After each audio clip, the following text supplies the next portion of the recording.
Bismillahirrahmanirrahim. Assalamualaikum warahmatullahi wabarakatuh. Kalau konstruksi dasarnya salah,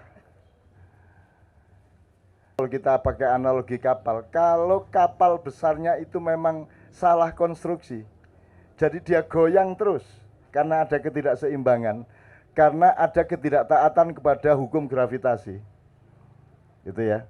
Maka setiap unsur di dalam kapal besar ini juga akan goyang terus-menerus. Bahkan setiap kebaikan yang dilakukan di dalam kapal yang goyang itu bisa dengan mudah menimbulkan keburukan. Jadi ini kapal besarnya harus kita lihat dulu, ini kapal besarnya benar nggak? Satu, konstruksinya. Kalau ini negara, ya ini benar nggak konstitusi dasar negara kita? Kan begitu. Ini sudah benar belum konstitusinya? Ini sudah benar belum tatanannya? Kalau itu belum benar, kalau tadi Anda mengeluh, ini kok undang-undang dilaksanakan tidak dengan tryout, tapi langsung diaplikasi pada saat yang sama, padahal undang-undangnya belum selesai. Pertanyaannya kan bukan kenapa kok begitu. Pertanyaannya, emang kalau begitu atau tidak begitu, siapa yang mengontrol? Siapa yang akan memarahi pelaksanaan seperti itu? Siapa yang punya wewenang untuk supaya tidak seperti itu? Siapa? Nah, di negeri di sana ini, kan di sanalah aku berdiri, kan begitu. Nah, di negeri di sana itu harus kita ulang analisis, harus kita review, harus kita kita persepsikan kembali, kita nilai kembali. Ini sudah benar atau belum? Kalau saya ngomong luas ya, kalau ada satu kelompok masyarakat yang tidak setuju pada Republik Indonesia karena pendapatnya harus khilafah upamanya ya. Dan ada kemungkinan lain, ada khilafah berarti nanti presidennya bernama khalifah. Gelarnya ya khalifah. Di negara di sana tadi itu kita harus lihat ini sudah benar belum. Ini kalau khilafah itu bagaimana? Kalau kerajaan bagaimana? Kalau kesultanan bagaimana? Kalau republik bagaimana? Kalau republik bagaimana? Kalau sosialisme bagaimana? Kalau negara non sosialis bagaimana?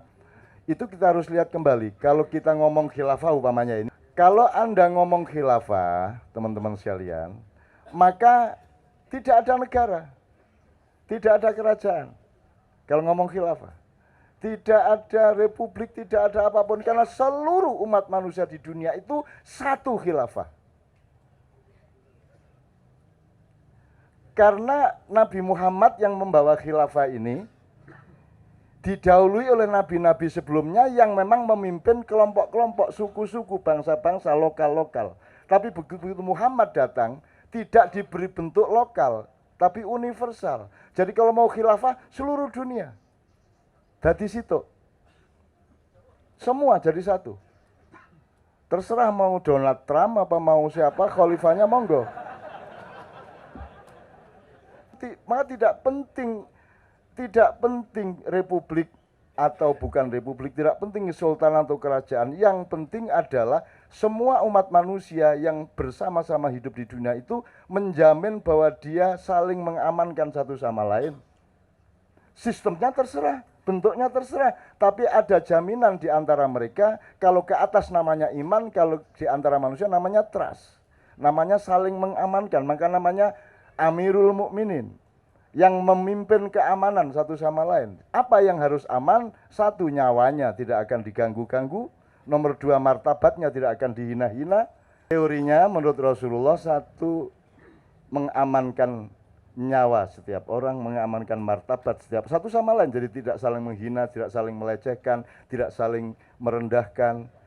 Ini urusan kebudayaan, nilai, kemanusiaan, kesenian semua. Martabat ini urusannya itu, software di antara manusia. Kemudian yang nomor tiga, harta. Tidak dicuri, tidak dirampok. Apalagi dirampok kemudian kekayaan hasil rampokannya disimpan di luar desa di mana dia merampok itu, kan begitu. Jelas ya Mas ya, jelas ya. Kalau